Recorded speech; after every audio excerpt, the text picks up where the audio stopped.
Hello प्यारे मित्रों, प्यारे बच्चों, कैसे हैं सब लोग। आ गए हैं अपनी एक अगली क्लास में और ये चैप्टर है हमारा जो चल रहा है तरंग प्रकाशिकी, वेव ऑप्टिक्स।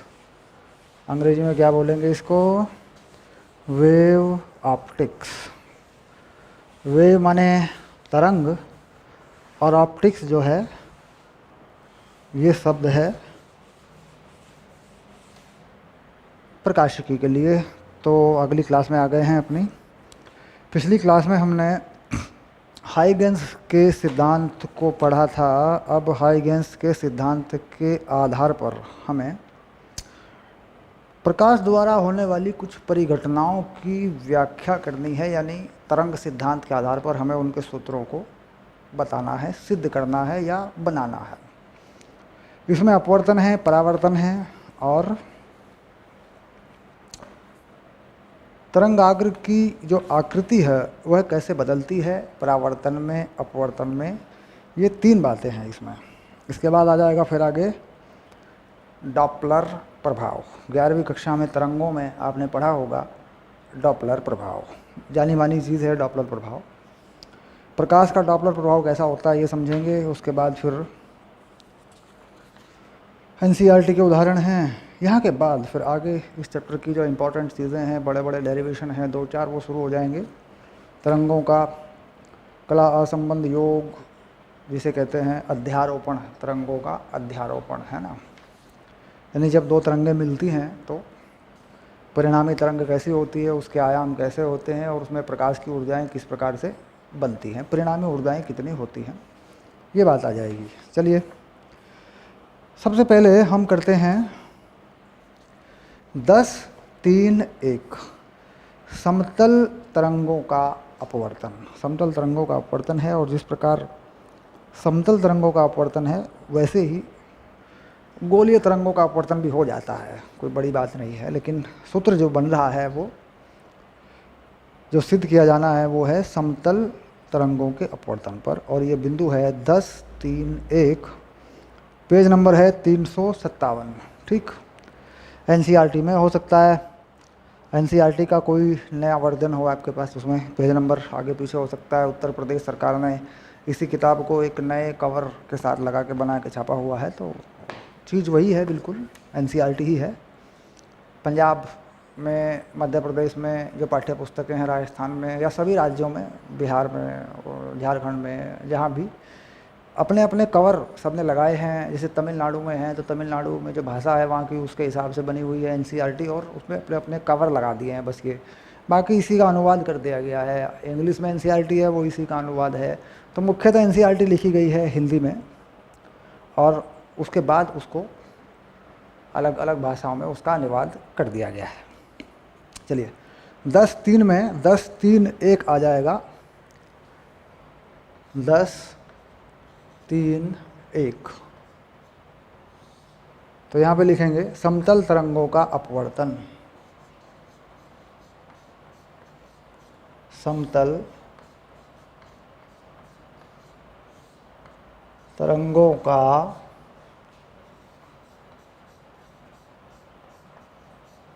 अपवर्तन। ठीक, अपवर्तन का जो सूत्र है वो हमें बनाना होगा। तो सबसे पहले एक चित्र बनाते हैं। चित्र बनाकर इस चीज़ को थोड़ा सा समझ लेते हैं। तो यहाँ पर ये कह रहे हैं कि सबसे पहले हम ले जाते हैं इसको विरल माध्यम से सघन माध्यम में, उसके बाद ले जाएंगे फिर सघन माध्यम से विरल माध्यम में। दोनों जगह है, विरल माध्यम पर अपवर्तन या सघन माध्यम पर अपवर्तन। ठीक, दोनों करना चाहें दोनों कर लें, एक करना चाहें एक कर लें आप। ठीक है, चलिए शुरू करते हैं। विरल माध्यम से सघन माध्यम वाला अपवर्तन। ठीक, तो लिख देते हैं विरल माध्यम से सघन माध्यम में, माध्यम में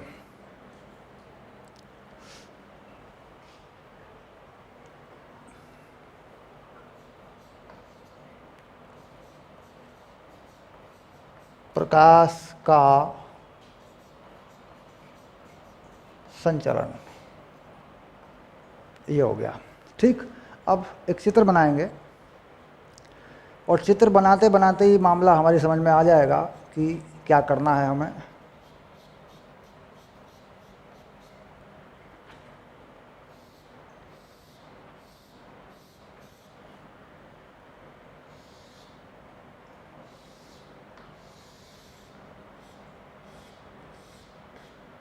ये मैंने सीधी रेखा बनाने की कोशिश की लेकिन ये बन नहीं रही है। चलिए, बन गई लगभग। तो ये बना दी मैंने बाउंड्री,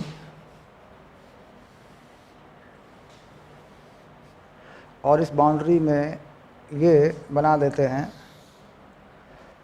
सघन माध्यम।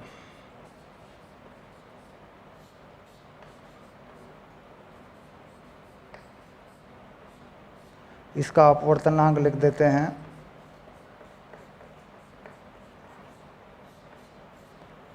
N2, और इसमें प्रकाश की चाल लिख देते हैं V2। अब यहाँ पे ऊपर लिख देते हैं विरल माध्यम,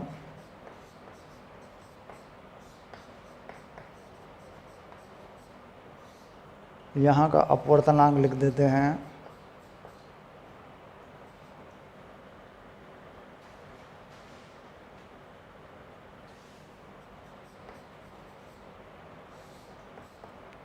N1, और यहाँ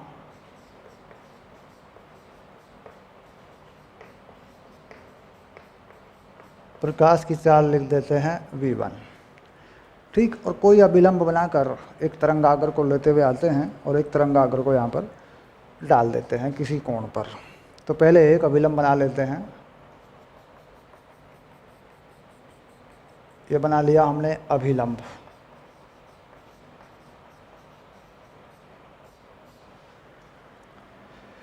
ठीक, और इस बाउंड्री को बंद कर देते हैं ऐसे। और ये जो हमारा सघन माध्यम है, इसको थोड़ा सा रंग के रूप में दिखा देते हैं जिससे कि ये पता चल जाए कि भाई ये सघन माध्यम है। देखिए ऐसे,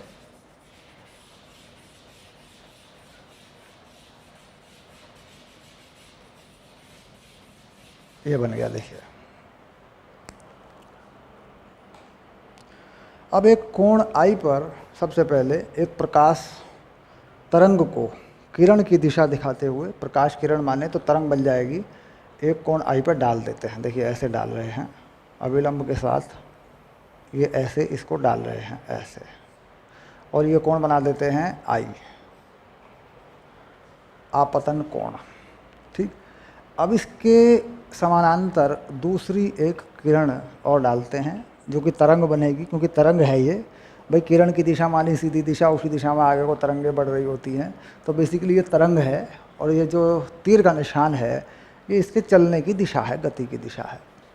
अब इसके लंबवत जो है, एक बिल्कुल लंबवत एक रेखा खींचते हैं जिसे हम तरंगाग्र कहेंगे, और इस पर यहाँ पर ऐसे यूँ दूसरी कोई तरंग दिखा देते हैं गति की दिशा में। तो ये जो चीज़ है ये वाली, ये क्या है? तरंगों की गति की दिशा के लंबवत एक तल है, इसे हम कहेंगे आपतित तरंगाग्र। आपतित तरंगाग्र, ये वाला जो है। ठीक, अब यहाँ पर जो आई है, ये वाली तरंग जो यहाँ पर प्रवेश कर रही है, देखिए अब ये प्रवेश करने वाली है सघन माध्यम में, तो इस बिंदु को बता देते हैं कि ये बिंदु ए है।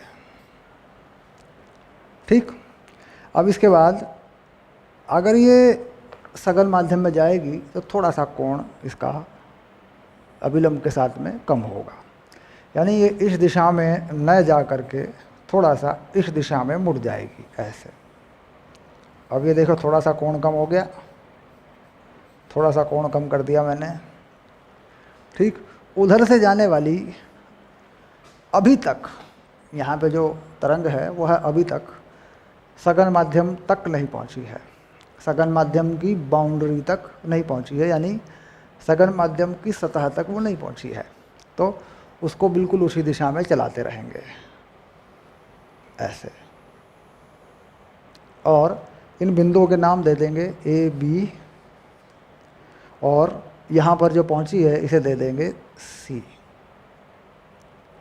तो यहाँ से यहाँ तक आने में कितना समय लगेगा, तरंग को बी से सी तक जाने में लगा समय हमारे लिए ज़रूरी हो जाएगा, ठीक। तरंग को बी से सी तक जाने में लगा समय t बराबर BC/V1। इस समय को क्या मान लिया, T1 मान लिया, ठीक। इसी समय में तरंग A से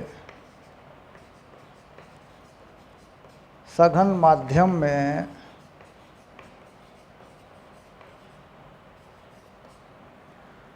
प्रवेश करेगी,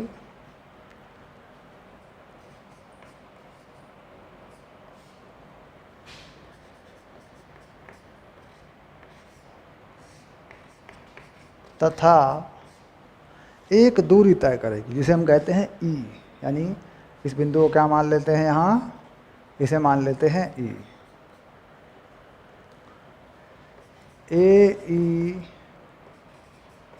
दूरी तय करेगी, अतः AE बराबर V2T। T कितना हो गया, यही वाला समय है, तो मान रख देते हैं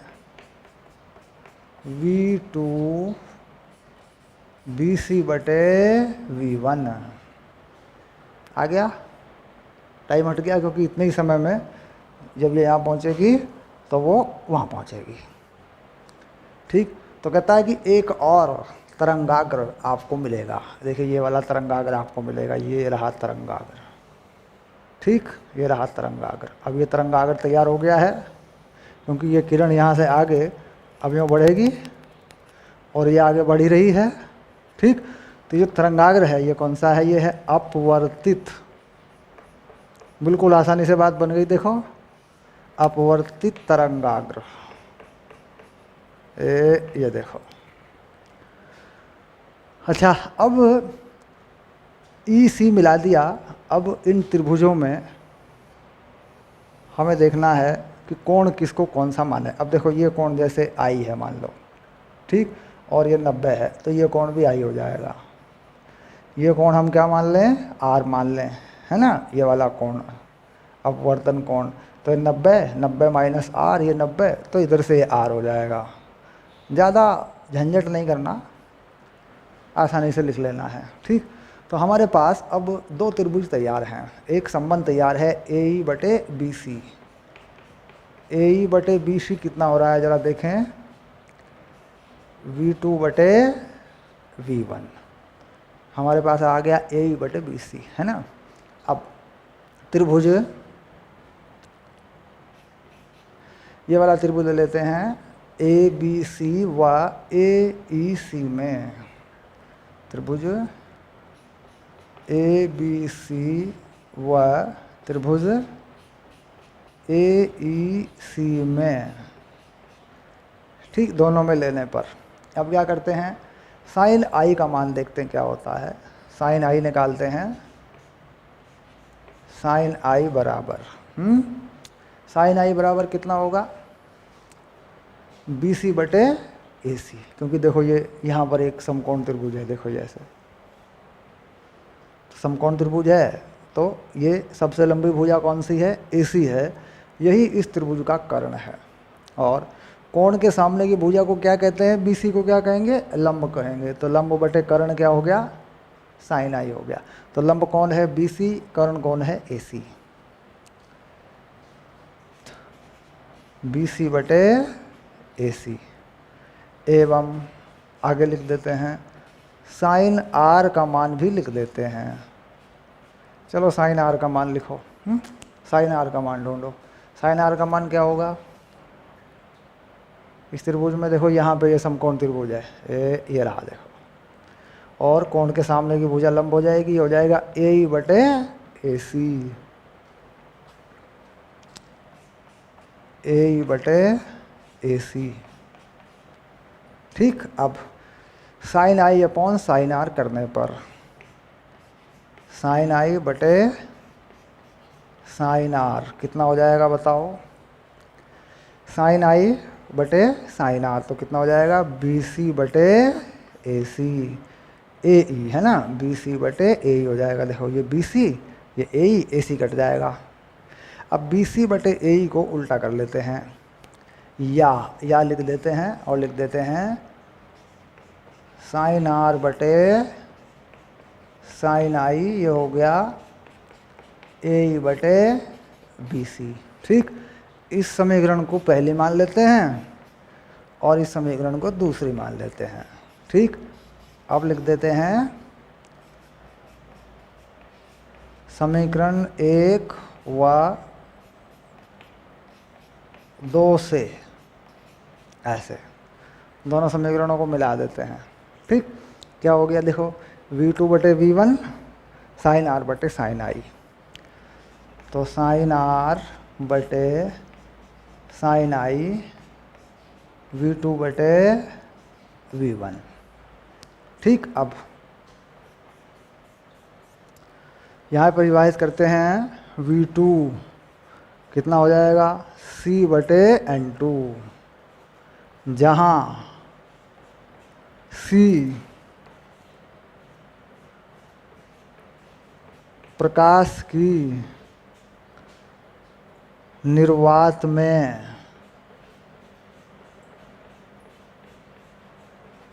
चाल है। ये सूत्र याद रहेगा, निर्वात में चाल बटे अपवर्तनांक, और V1 C बटे N1। ये तैयार हो गया, यहाँ लिख देते हैं इसको,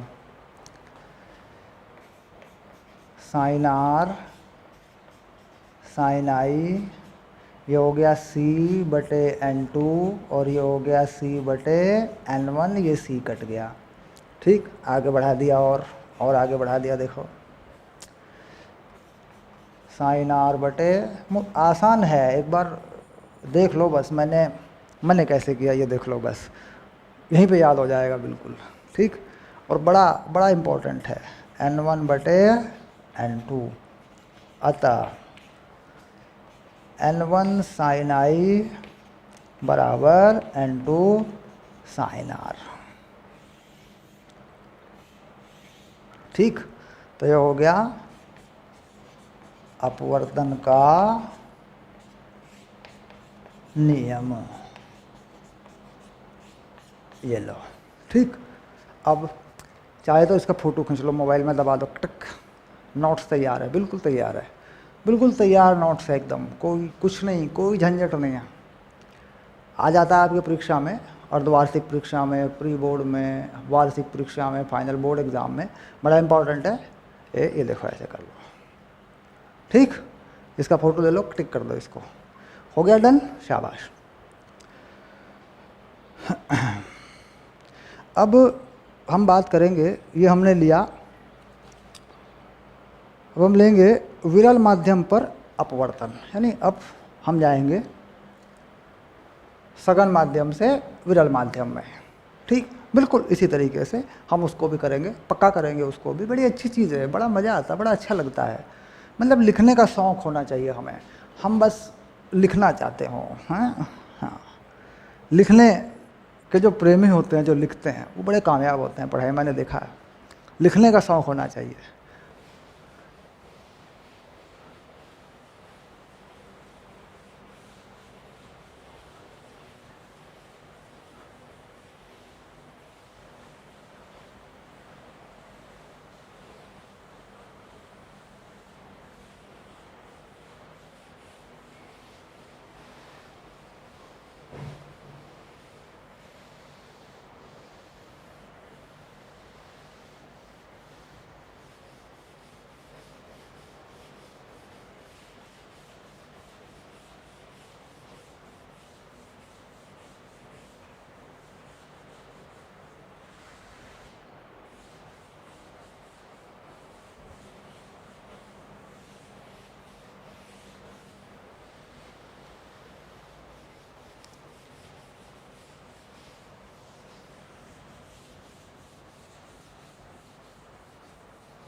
तो ये बिंदु कौन सा है? ये है 10, 3, 2, है ना।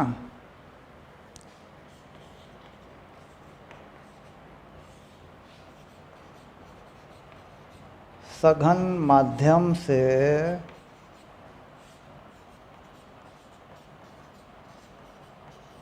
विरल माध्यम में प्रकाश का, बताओ मैं क्या लिखूंगा?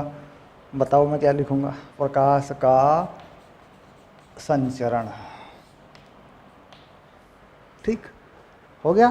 फिर चित्र बना लेते हैं। ठीक है, इस बार क्या करते हैं, एक सघन माध्यम बनाते हैं यहाँ पे ना, एक सघन माध्यम बना लेते हैं। देखो ये रहा सघन माध्यम, और ये जो नीचे वाली बाउंड्री है इसी पे आपतित करके इसके अंदर से एक तरंगाग्र इस पे निकाल देते हैं। ठीक, तो एक अभिलंब बना लेते हैं। ये बना लिया अभिलंब।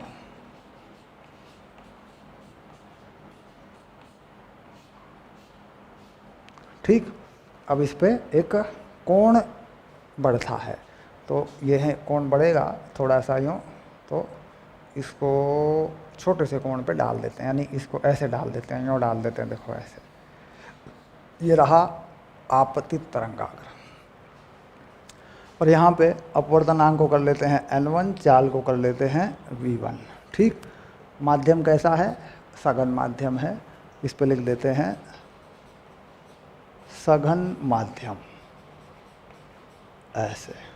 ठीक, इसी के लंबवत, जैसे मान लीजिए ये दिया है तो इसके लंबवत तरंगाग्र को हमें दिखाना होता है, तो इसी के लंबवत यहाँ एक तरंग और डाल देते हैं, ऐसे। ठीक, और ये बना देते हैं तरंगाग्र। तो ये क्या है? ये बन गया आपतित तरंगाग्र। तरंगाग्र को अंग्रेजी में क्या बोलते हैं? बताओ, तरंगाग्र को अंग्रेजी में क्या बोलते हैं? वेव फ्रंट, है ना। ये आ गया। अब इसको क्या माने थे? ए मान लिया था। इसको क्या मान लिया था? बी मान लिया था। और जब यहाँ पहुँचेगा ये कुछ समय में, तो इसे मान लिया था सी। और यहाँ से आगे देखेंगे तो कोण बढ़ेगा थोड़ा सा ना, प्रकाश की चाल बढ़ती है सघन माध्यम से विरल माध्यम में जाने पर, है ना।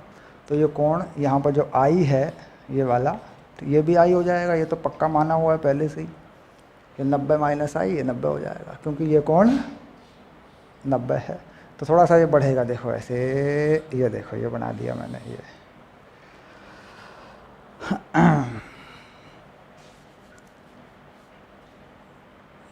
ऐसे। हाँ, ये कोण जो है आर बनेगा। और इस पॉइंट, इस बिंदु को क्या मान लिया हमने? इसे मान लेते हैं अपन ई मान लेते हैं। ठीक, और इसी के लंबवत यहाँ एक तरंगाग्र बना देते हैं। ये बना दिया तरंगाग्र। ठीक, ये किरण यहाँ से आगे सीधा, किरण कहें तरंग कहें, यहाँ पहुँचेगी, और ये फिर यहाँ एक अभिलंब बनेगा, तो ये भी फिर इसी दिशा में ऐसे आगे बढ़ जाएगी। इधर से ये आगे बढ़ रही है। तो ईसी जो है, ईसी क्या है? ईसी है अपवर्तित तरंगाग्र। अपवर्तित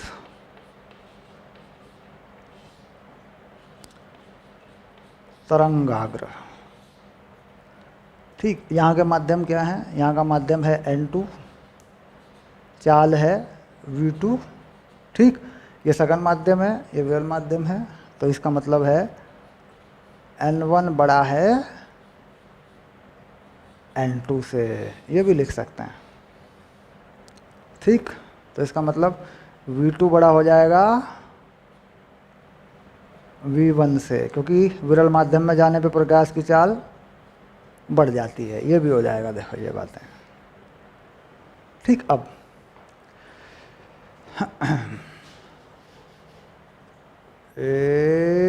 ये आ गया, देखो, है ना।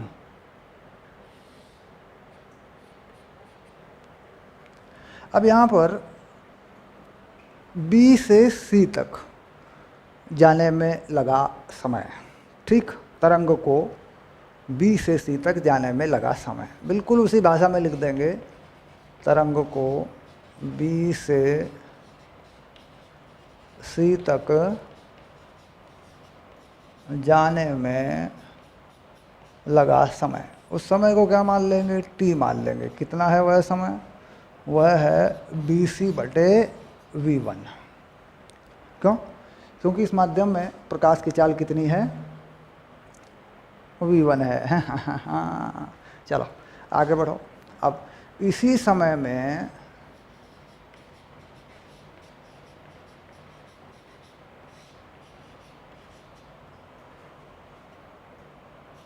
ए से ई तक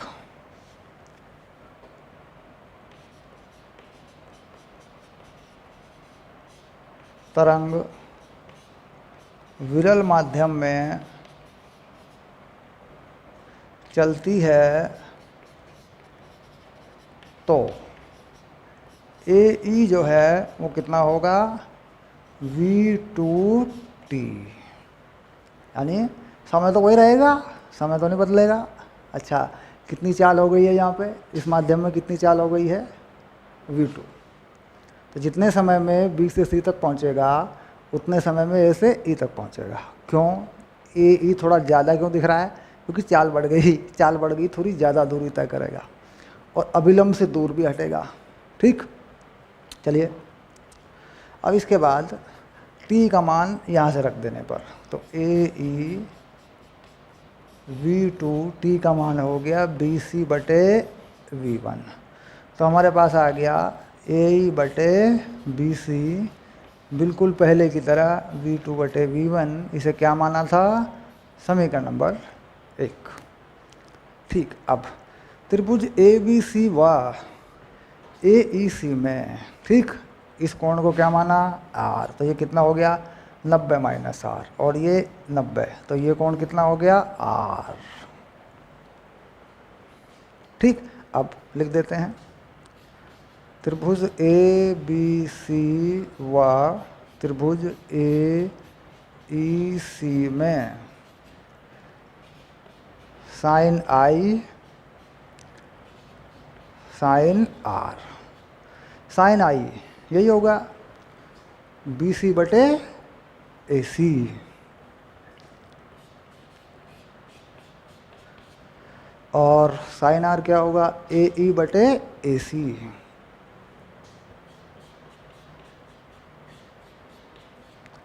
अब यहाँ के बाद साइन आई बटे साइन आर कितना बन जाएगा, ए सी कट जाएगा, बी सी बटे ए ही बन जाएगा। ये हो गई समीकरण नंबर 2। ठीक, अब समीकरण नंबर 1 व 2 से अब क्या लिखेंगे,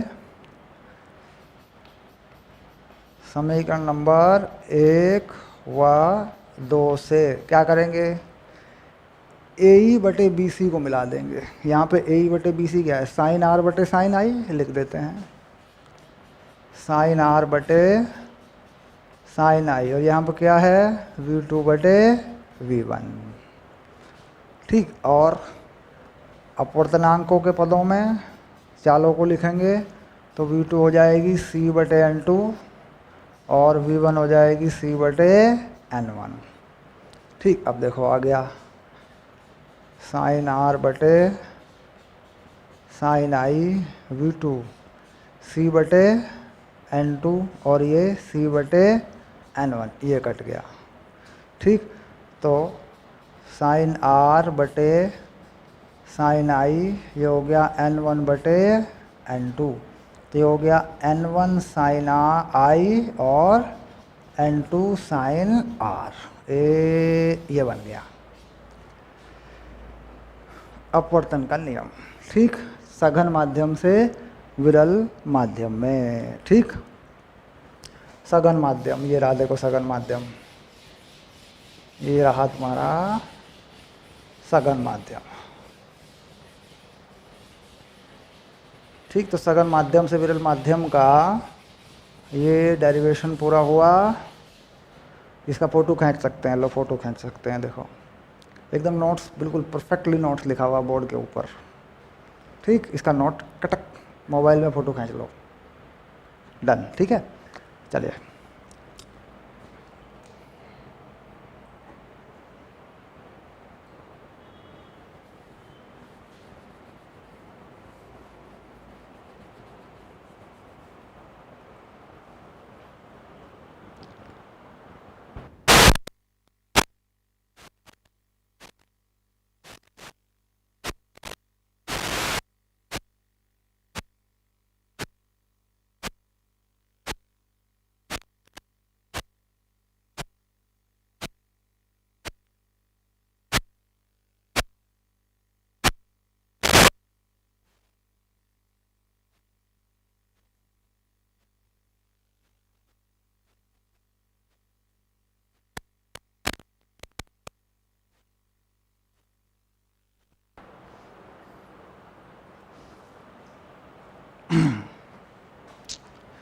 चलिए अब बात करते हैं परावर्तन के बारे में।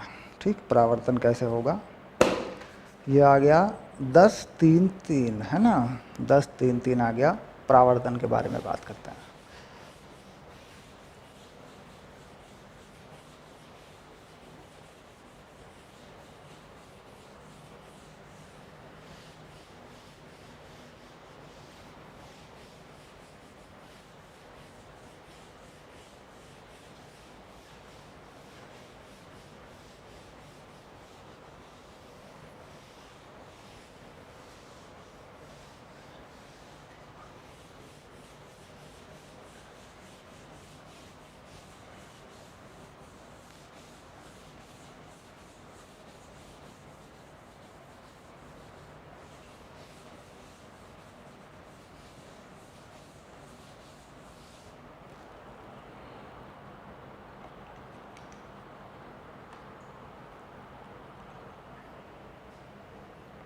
दस तीन तीन समतल पृष्ठ पर पृष्ठ से एक समतल तरंग का परावर्तन, है ना।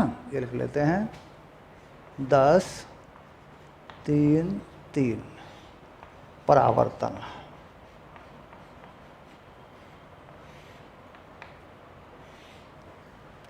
ठीक, अब क्या करते हैं, पहले बनाते हैं एक चित्र और एक पृष्ठ तैयार करते हैं। ठीक, यहाँ पर बना लेते हैं। ये देखिए, ये हो गया तुम्हारा समतल दर्पण। समतल दर्पण कह सकते हैं।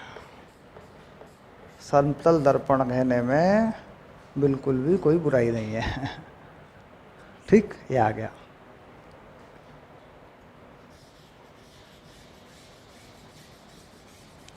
ये लो, अब इस पे एक अभिलंब बनाकर प्रकाश को डालते हैं, प्रकाश किरण को डालते हैं।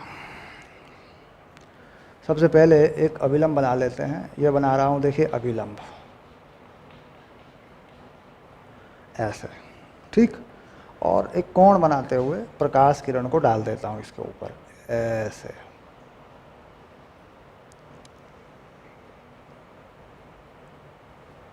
ये डाल दिया, देखो ऐसा। ठीक, इसी के लंबवत इसका तरंगाग्र बनाता हूँ। बिल्कुल इसी के लंबवत लेके चलता हूँ तरंगाग्र को यहाँ तक। कोशिश है मेरी कि ये बिल्कुल लंबवत हो और ये सीधी रेखा में भी हो, क्योंकि मेरे पास, आप जानते हैं कि मेरे पास, मेरे हाथ में फीता नहीं है। फीता मतलब पैमाना नहीं है, स्केल नहीं है। तो ये मैंने लगभग 90 डिग्री पर ये बना दिया और इस कोण को मैं बना देता हूँ आई। और बिल्कुल पहले की तरह बिंदुओं के नाम मैं दे देता हूँ। यहाँ पर जहाँ ये टकरा रहा है, यहाँ पर देता हूँ बिंदु ए, ऐसे। ठीक, इसके बाद यहीं से इस तरंगाग्र का परावर्तित तरंगाग्र भी बनाता हूँ। इसी कोण पर वापस करके ले जाता हूँ, बाद में दिखाऊंगा कि कोण बराबर हैं। तो यहीं से बिल्कुल इसी के साथ साथ यहाँ पर एक तरंगाग्र इसके साथ साथ ले जाता हूँ ऐसे, यूँ। और अभी एक रेखा बना लेता हूँ ऐसे, सीधी रेखा। क्योंकि परावर्तन होना है यहाँ पे, तो ये बना लिया मैंने।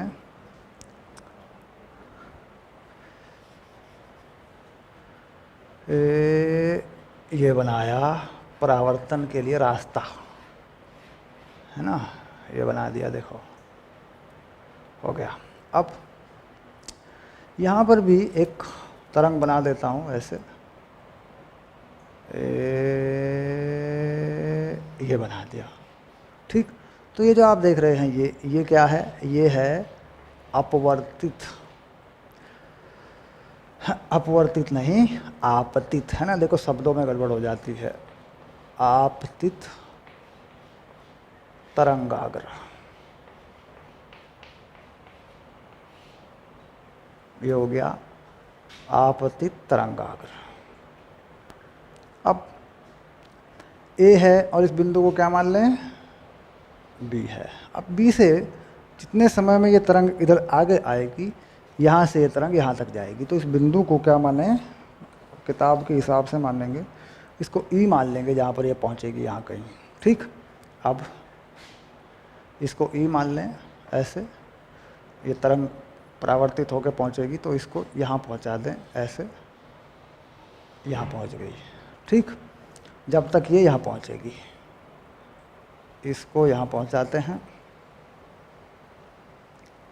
ऐसे, और इस बिंदु को मानते हैं सी, ठीक। और इसको इससे मिलाना भी है हमें, हाँ मिल गया, शाबाश। तो ये बनेगा हमारा परावर्तित तरंगाग्र, ये बनेगा हमारा परावर्तित तरंगाग्र। ये है, ये वाला जो है, ये वाला, ये है परावर्तित तरंगाग्र, ये लो, ठीक। अब इसका जो व्याख्यान है, इसका जो स्टेटमेंट है उसे लिख देते हैं, ठीक है। बी से सी तक जाने में जो समय लगेगा उसे टी मान लेते हैं। तरंग या प्रकाश को बी से सी तक जाने में लगा समय टी बराबर बी सी बटे वी, जहाँ वी माध्यम में प्रकाश की चाल है, या जहाँ वी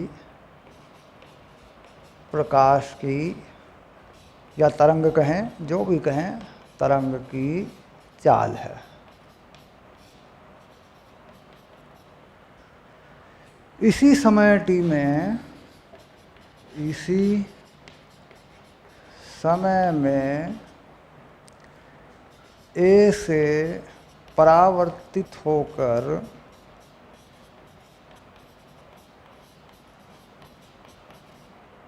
तरंग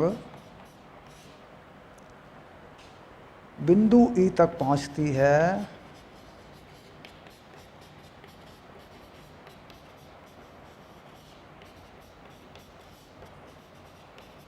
अतः ए ई बराबर वी टी। ए ई कितना हो जाएगा, ये वाला ए, ये वी टी हो जाएगा। टी है समय, जितने समय में बी से सी तक पहुंचा उतने समय में ये पहुंच जाएगा।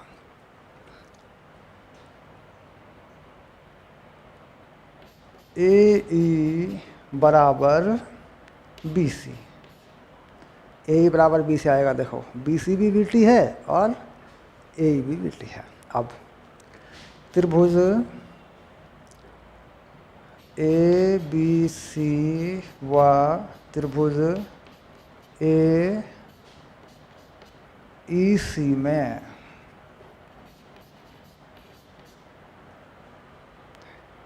सर्वसंगामी त्रिभुज, सर्व या संगामी त्रिभुज या समरूप त्रिभुज, जो चाहो कहो, कोण समान लाने हैं हमें, ठीक। अब AC बराबर AC, ठीक, क्या कहें, उभयनिष्ठ,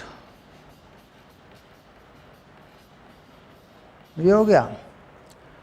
अच्छा, AE बराबर BC सिद्ध हुआ, ये सिद्ध हो चुका,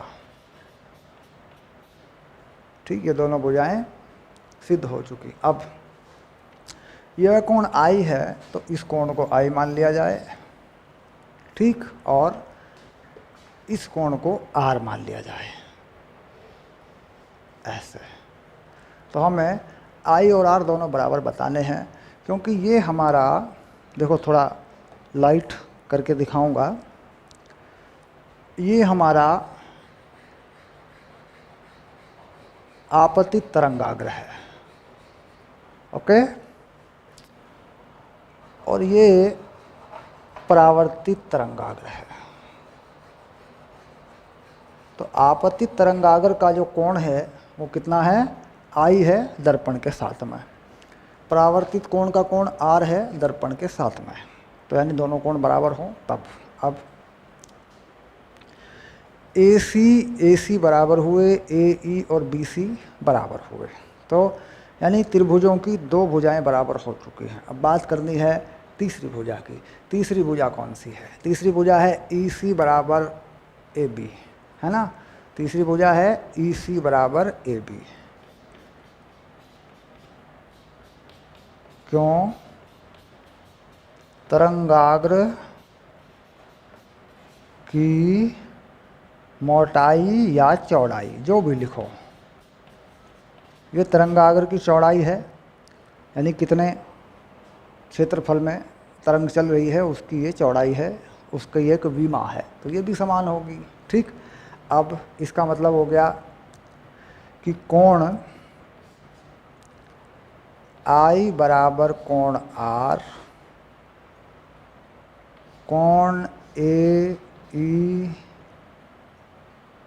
AEC बराबर, ये जो कोण है वो जाएगा ABC, कोण ABC भी हो गया, और कोण ये तो कोण AEC ABC होगा, ये तो 90 अंश का कोण है, क्योंकि तरंगाग्र के लंबवत होता है संचरण की दिशा, तरंग संचरण की दिशा तरंगाग्र के लंबवत होती है, तो ये कोण तो आपके 90 होंगे, ये आ गए, देखिए, ठीक।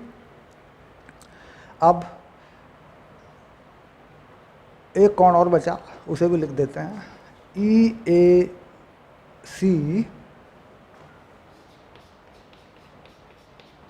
बराबर, EAC बराबर, ये कर देंगे ACB, ठीक। अब यहाँ पर ये जो त्रिभुज हैं, इससे क्या हुआ, त्रिभुज ABC, और इसे लिख देंगे, ऐसे निशान लगाते हैं सर्वसंगामी के लिए, सभी भुजाओं के बराबर, जो जिसमें सभी भुजाएं सभी कोण बराबर होते हैं, संगामी भी बोल देते हैं, त्रिभुज ABC, और ये हो गया AEC। अतः कोण I बराबर कोण R, ये आ गया, देखिए, ठीक। जाने वाली तरंग ये है, यहाँ से ये लौटेगी, देखो वापस ऐसे, और यहाँ से ये निकलेगी ऐसे, तो ये तरंग परावर्तन के बाद है, और ये तरंग आपतन के। अब यहाँ पे देखो, अगर तरंग को दिखाएं तो यह तरंग इस प्रकार चल रही है, इस तरफ को, और यहाँ से अगर तरंग को दिखाएं तो यह तरंग परावर्तन के बाद इस तरफ को यहाँ चल रही है, तो ये थोड़ा सा पहचान करने का तरीका है। यूँ आई, टकरा के यूँ चली गई, ठीक। तो त्रिभुजों में कोण दिखा दिए, I बराबर R हो गया, ठीक। प्रकाश द्वारा तय की गई दूरी एक ही माध्यम है, क्योंकि ऊपर जो भी माध्यम है एक ही माध्यम है, तो प्रकाश की चाल तो वही रहेगी। तो कुल मिला के व्याख्यान बना लिया और इसको सिद्ध कर दिया बस इतना सा ही नोट्स है, यही करना है आपको। ठीक, फोटो खींच लो, कटिक हो गया। ये हो गई हमारी परावर्तन की व्याख्या। बाकी नोट्स हैं आपके वीडियो लेक्चर के साथ में, दबाएंगे तो नोट्स मिल जाएगा आपको। नोट डाउनलोड करें पीडीएफ में और उसे देख लें पढ़ के कि कैसे लिखा है। बाकी ये अगर याद हो जाए यहाँ पे तो ये बहुत ही अच्छी बात है, यही याद हो जाए यही बहुत है। और इसको थोड़ा और देखेंगे, ठीक करेंगे, थोड़ा और भाषा को बदलना चाहते हैं तो नोट्स में मैंने लिख के दिया है, उसमें भी उसे भी पढ़ लें आप एक बार। नोट्स को छोड़ना, नोट ज़रूर पढ़ लेना, ठीक है।